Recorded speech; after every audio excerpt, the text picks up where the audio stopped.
Hello, hello, hello, and welcome to this scrap lift video with me, Helen.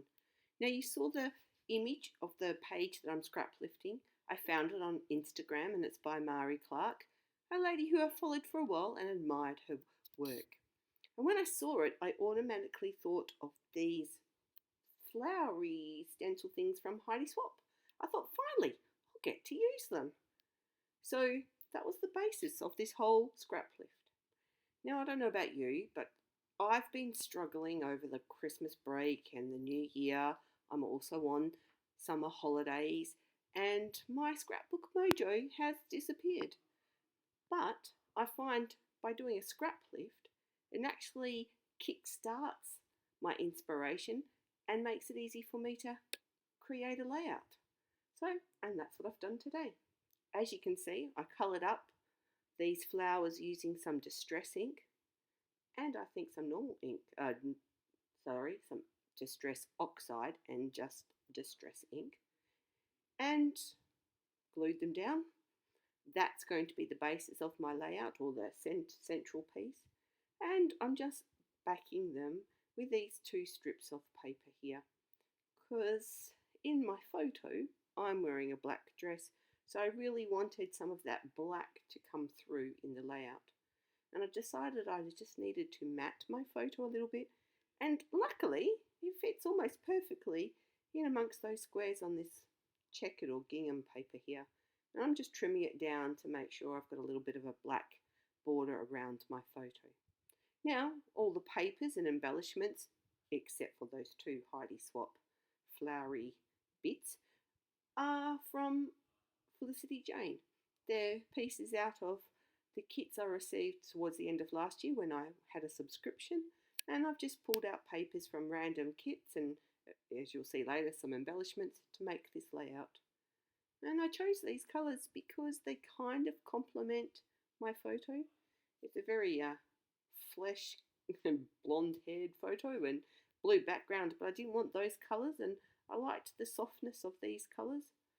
So as you can see, I've chosen a patterned background, another patterned, that pink striped piece, a bit of a mustard coloured piece, and what you did see here is I often will cut the inside out of that backing page, which allows me then to do some matting in the coordinating or the same pattern and just tie it all together.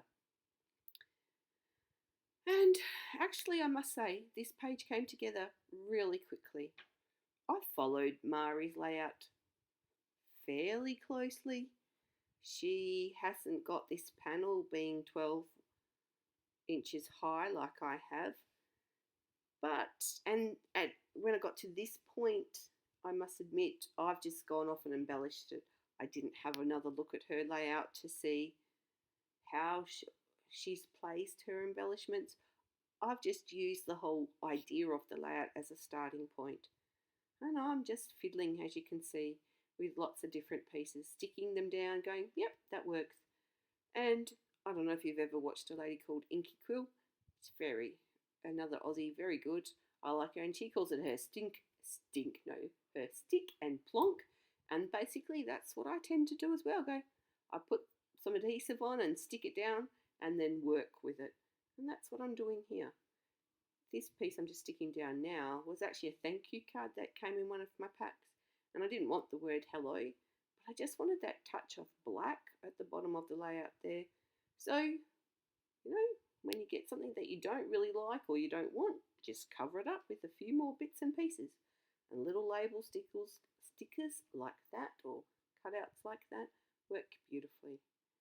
And I'm just pulling out these little black flowers to make that sprinkle from the top left down to the bottom right, almost becoming one of my signature things, I think, that I do. I quite like having that little trailing pattern. It draws your eye through the layout. So I'm sticking them down, and as you can see here, I'm working on the title. I did have to go back and think, now, apostrophe, I know I need one, don't I? And I knew where. I was just contemplating, did I actually need that apostrophe in Girls' Night?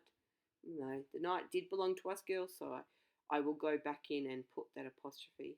And it's funny, I started with the N and then thought, no, make sure I need to fit it in right. Have I got it in the right spot? And lo and behold, night fitted in perfectly. Didn't have to move any letters around. There you go. There's that apostrophe. And I've just used some other little tiny bits to cluster with those little black flowers, whatever they are, that I've stuck on. A little bit of journaling to say this was dinner with a couple of my friends before I left to go on my big UK adventure. So this photo was actually taken over a year ago. Oh well, better late than never. And this is where I thought, I'm finished. No, I found a few more things to stick down. Just a few little finishing touches. I don't know about you, but sometimes you can just keep going and find bits and pieces to add. But after adding these butterflies, I did say, stop, Helen. And that's it. My take of Mari's layout. Thank you for watching. I hope it's inspired you to have a go. And until next time, see you later. Bye.